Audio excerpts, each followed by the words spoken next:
श्री स्वामी समर्थ. गोरक्षनाथाचा जन्म.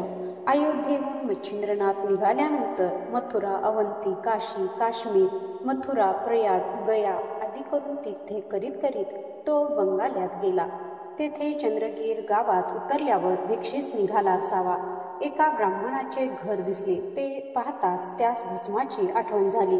तो मनात विचार करू लागला की मागे मी भस्म मंत्रून दिले होते ते हेच घर. येथच्या यजमानीबाईचे नाव सरस्वती. तिला मी 12 वर्षांनी परत येईल म्हणून सांगितले होते.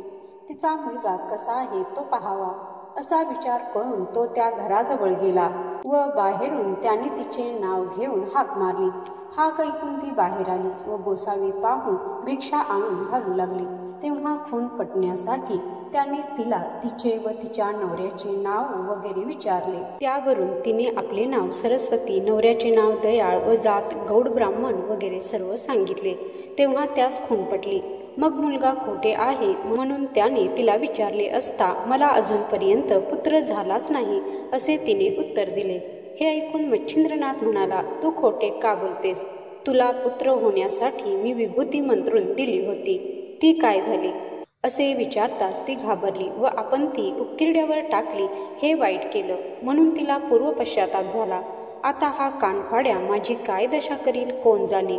आता मी करू तरी काय? ह्याने तर मला पक्के ओळखले असे विचार तिच्या मनात येऊ लागल्याने ती भांबावून गेली. तशात मच्छिंद्रनाथ पुत्र दाखविण्यासाठी वारंवार तिला टोचित होताच.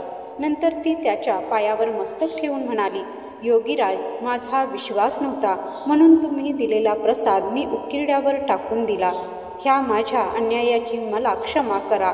त्यावेळी स्त्रियांचे कर्तृत्व सर्व प्रकारे अनर्थास कारण होते अशा अर्थाचे बहुत विचार मच्छिंद्रनाथाच्या मनात आले. ह्या बाईच्या नादी लागल्यामुळे त्यावेळी आपला मूर्खपणा झाला असे त्याला वाटले. पुत्र प्राप्तीस्तव सूर्याच्या वीर्याने अभिमंत्रण करून दिलेल्या भस्माची धूळदाणी झाल्याने त्यास रुखरुख लागली. ते भस्म फुकट न जाता त्याचा देह झालाच पाहिजे असे वाटून व ते भस्म कोठे टाकिले त्याचा तपास करावा म्हणजे काय अवस्था झाली आहे ते कळेल असा विचार मनात आणून तो म्हणाला की माते, जसे व्हावयाचे तसे घडून आले.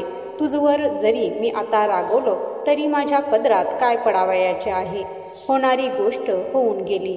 आता इतके कर, जेथे भस्म टाकिले होतेस ती जागा मला दाखव म्हणजे झाले.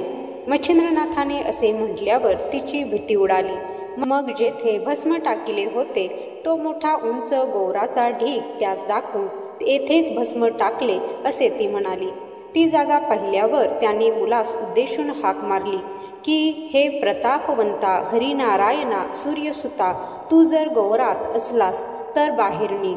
तुझा जन्म येथे झाला व आज 12 वर्ष ह्यात राहिलास म्हणून तुझे नाव गोरक्ष असे ठेविले आहे. यास्तव हे गोरखनाथा, तू आता उशीर न लावता बाहेर ये. इतके शब्द ऐकताच उकिरड्यातून शब्द आले की गुरुराया, मी गोरक्षनाथ आत आहे, पण गौराची रास मोठी असल्यामुळे बाहेर निघता येत नाही. यास्तवर गोवर एका बाजूस करून मला बाहेर काढावे. नंतर खाच उकरून गोरक्षनाथास बाहेर काढिले. तो तेजपुंज पुत्र बाहेर येताच सूर्यासारखा प्रकाश पडला. तेव्हा सरस्वतीस फार पश्चाताप झाला. असा पुत्र आपल्या हातून गेला म्हणून तिला तळमळ लागली व ती रडू लागली. तेव्हा मच्छिंद्रनाथाने तिला सांगितले की आता रडतेस कशाला? तो मुलगा तुझ्या नशिबीच नव्हता, मग तो तुला कोठून प्राप्त होणार? आता तू येथून जा, कारण माझा कोप प्रत्यक्ष अग्निप्रमाणे आहे. तो ब्रह्मादिकांना देखील सहन होण्यास कठीण. आता व्यर्थ खेद न करिता जा, नाही तर शाप मात्र घेशील. हे भाषण ऐकून ती घाबरली व मुकाट्याने मागल्या पायी घरी गेली. पुढे गोरक्षनाथ गुरुच्या पाया पडला. त्यास मच्छिंद्रनाथाने प्रसन्न होऊन उपदेश केला व आपला वरदहस्त त्याच्या मस्तकावर ठेविला आणि त्यास नाथ दीक्षा दिली. नंतर तो त्यास घेऊन तीर्थयात्रेस निघाला. मच्छिंद्रनाथ गोरक्षनाथास घेऊन तीर्थे करीत हिंडत असता जगन्नाथास जाण्याच्या वाटेवर एक कनकगिरी म्हणून गाव लागला. तेथे येताच तो क्षुधेने व्याकुळ झाल्यामुळे त्याने गोरक्षनाथास भिक्षेस पाठविले. तो घरोघर भिक्षा मागत असताना एका ब्राह्मणाच्या घरी गेला. त्या दिवशी त्या ब्राह्मणाकडे पितृतिथी होती, म्हणून चांगली चांगली पक्वान्ने केलेली होती. तेथे जाऊन गोरक्षनाथाने अलग शब्द केला. तो ऐकून घरधनीन बाहेर आली. तिने त्याच्या त्या गंभीर, भव्य व तेजस्वी चेहऱ्याकडे पाहताच हा कोणीतरी योगी असावा असा विचार तिच्या मनात आला. त्यावेळेस तिने त्या सर्व पदार्थ वाढलेले घवघवीत पान दिले. अनेक पदार्थ पाहून गोरक्षास समाधान वाटले व तिला आशीर्वाद देऊन तो निघून गेला. पोटापुरती वेगळी झाली असे पाहून तो जास्त न फिरता माघारी गेला व ती भिक्षा त्याने गुरुपुढे ठेवली. षड्रस पक्वान्नांनी भरलेले पात्र पाहून गुरुस आनंद झाला. मग तो जेवावयास बसला. ते अन्न स्वादिष्ट लागल्यामुळे मच्छिंद्रनाथ प्रीतीने जेवला. त्या योगाने त्याचे पोट भरले, तरी त्याच्या त्या पात्रातील वड्यावर हेतू राहून गेला. तेव्हा त्याने गोरक्षनाथाकडे पाहिले आणि त्याने काय इच्छा आहे ती कळवावी अशी विनंती केली. त्यावर तो म्हणाला, वड्यावर माझे मन गेले आहे. तो जर आणखी एक असता तर चांगले झाले असते. गुरुने आपली वासना वड्यावर आहे असे सांगताच मी आत्ता जाऊन वडे घेऊन येतो असे बोलून गोरक्षनाथ पुन्हा त्याच घरी गेला व गुरुकरिता त्या बाईपाशी आणखी वडे मागू लागला. तेव्हा ती म्हणाली, गुरुचे नाव कशाला घेतोस? तुला पाहिजे असे का म्हणेनास? हे ऐकून त्याने तिला सांगितले की खरोखर मला नकोत, मी गुरुजींची इच्छा पूर्ण करण्यासाठीच वडे मागून नेत आहे. तेव्हा ती म्हणाली, अरे तुला बैरागी समजून मी भक्तिपूर्वक पुष्कळ पदार्थ घालून चांगले घवघवीत पान वाढून दिले होते. तू फिरून आलास, असे उत्तम अन्न वारंवार फुकट मिळते काय?